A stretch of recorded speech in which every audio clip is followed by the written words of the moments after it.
There's a small group of people who don't just have different opinions from everyone else. They have a different operating system entirely. And the strange thing is, most of them have spent their whole lives not knowing why they feel slightly out of step with the world around them. Not broken, not difficult, just wired in a way that most people aren't. Psychology has been quietly building a profile of what that wiring actually looks like, and it's more specific than you might think.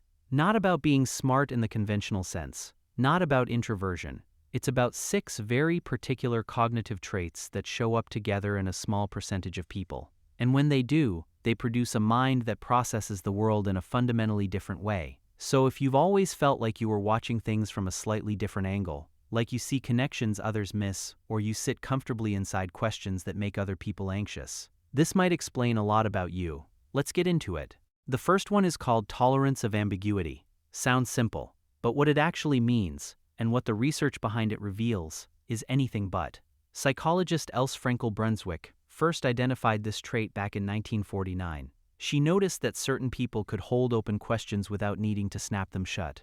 They could sit inside a problem that had no clear answer, turn it over, examine it from different angles, and stay there, comfortable, even energized, without rushing to a conclusion. And what she found was that the people who couldn't do that, who needed quick resolution in clear categories, were actually more prone to rigid thinking in every area of their lives. Fast forward to 2023, and a study published in the journal Intelligences confirmed what she suspected.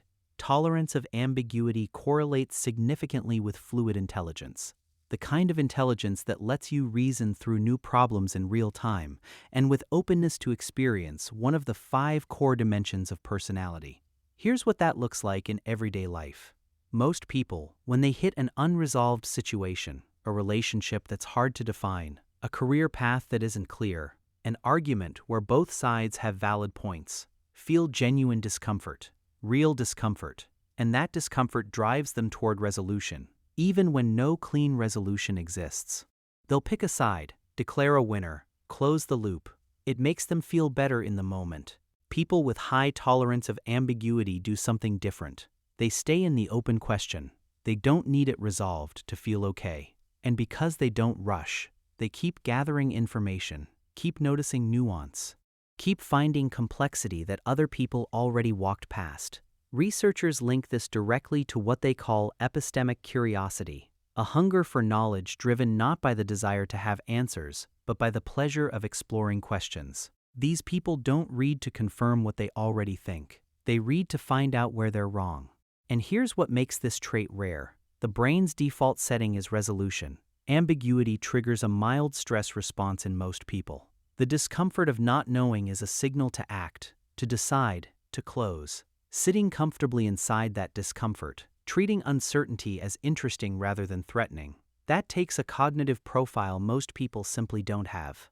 If you've ever been in a conversation where someone got frustrated with you for not taking a strong enough position, for seeing too many sides, that's probably what was happening.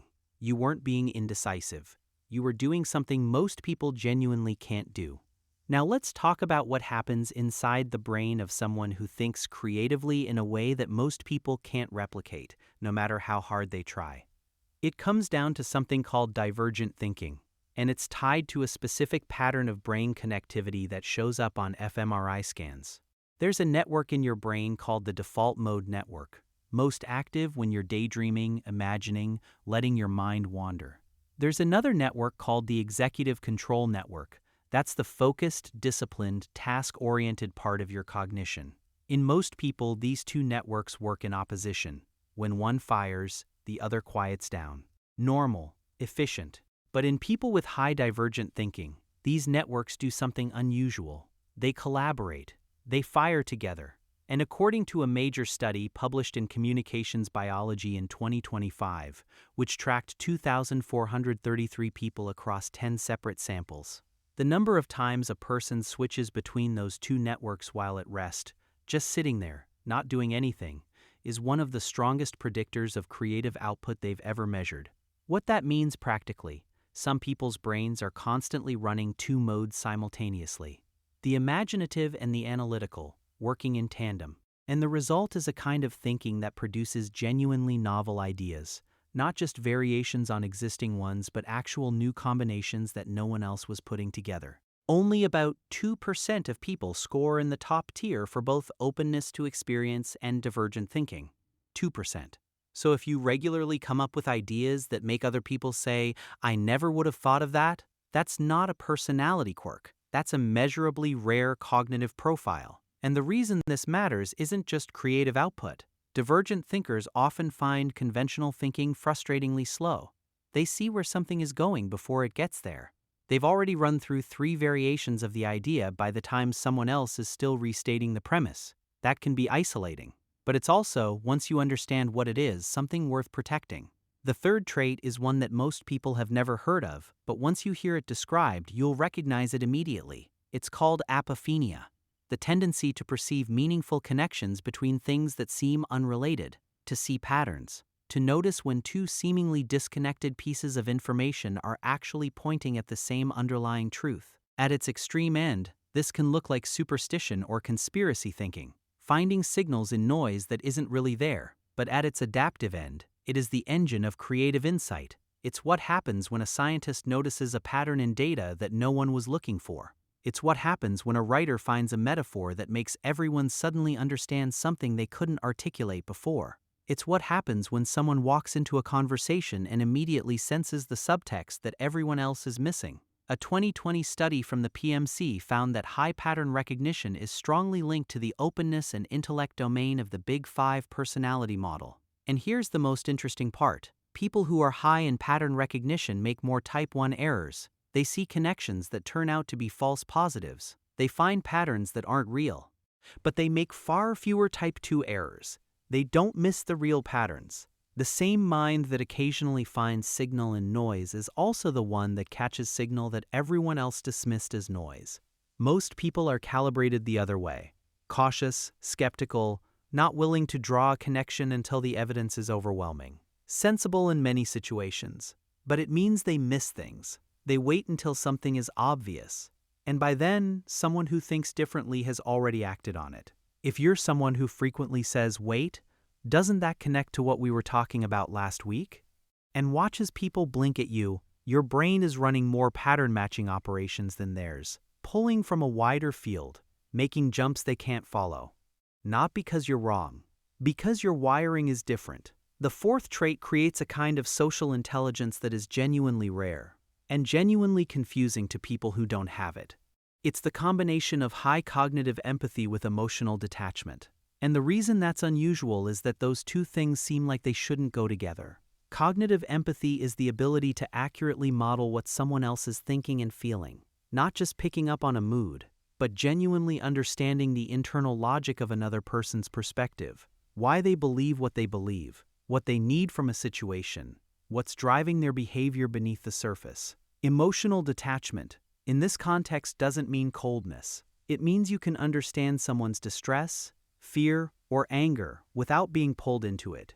You're not destabilized by other people's emotional states. You can hold their experience clearly without it becoming yours. Most people are one or the other. Either they feel deeply along with the people around them, high empathy, high emotional absorption, or they stay emotionally steady but struggle to genuinely understand what others are experiencing. The combination of both at high levels is rare, and what it produces is something extraordinary. The ability to sit across from someone who is in real pain or real anger or real confusion, understand them completely, model their internal world accurately, respond in a way that makes them feel genuinely seen, and do all of that without losing your own footing. Researchers identify this profile in the most effective therapists, negotiators, and leaders. Not people who are emotionally removed, people who are emotionally present and cognitively precise at the same time. They can hold two minds in one room without getting lost. The cost is that these people often feel like they're doing invisible labor in their relationships. They understand everyone, and they often feel understood by no one, because what they're doing is sophisticated enough that most people around them don't realize it's happening. If that sounds familiar, if you've spent a lot of your life being the person who gets it, without anyone particularly noticing the effort that takes, you're not imagining the asymmetry. The fifth trait is one that most people experience as a form of mental pain. For people with this cognitive profile, It's something else entirely. It's called counterfactual thinking. The mental habit of asking, what if things had gone differently? After something goes wrong, most people want to move on. Sitting inside the question of how it could have unfolded differently is uncomfortable. It edges toward regret, self-blame, circular thinking. So the brain, sensibly, steers away from it. But a small group of people do the opposite. They run the simulation. They trace back through the sequence of events and ask, at what point did this become inevitable? What if that decision had been different? What if the context had shifted slightly? What would the outcome have been? Research by psychologist David Mandel, who literally wrote the book on counterfactual thinking, found that people who habitually engage in this kind of mental simulation are significantly better at causal reasoning, understanding why things happen, not just that they happened. They're more likely to generate creative solutions to problems because they're comfortable imagining alternative versions of reality. And critically, they're far more capable of actually learning from their mistakes. That last one is bigger than it sounds. Most people believe they learn from their mistakes. Very few actually do, in a rigorous way, because they don't go back and reconstruct what failed and why. They move forward. Counterfactual thinkers move back first, rebuild the architecture of what happened, extract the lesson, and then move forward. The catch is that without discipline, counterfactual thinking can spiral into rumination.